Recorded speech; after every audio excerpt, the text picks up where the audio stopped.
Lumulutang na po yung ating mga bilo-bilo. Ayan. Check natin kung luto na si kamote. Ilagyan natin yan ng isang condensed milk.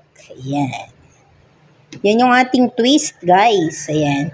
Luto na yung ating bilo-bilo. Yung ating saging ay mukhang luto na rin.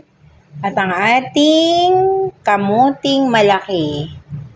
Check natin. Kung siya ba ay luto na. Mainit. Luto na po. Yan, luto na rin pala siya. So, tayo ay maglalagay ng asukal. Guys, long form na tayo, ha. O, ayan. Ang ating asukal. Ohoy!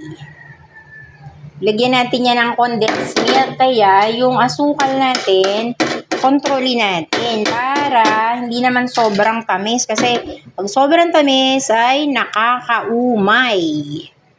Bang, parang masyado namang masakit sa bibig yung tamis, ano po. So, ayan. Oh, madali lang maluto. Ano, sayang nga wala tayong nabili ngayon na, kasi hindi ko naman alam na magluluto ako nito eh. Ayan.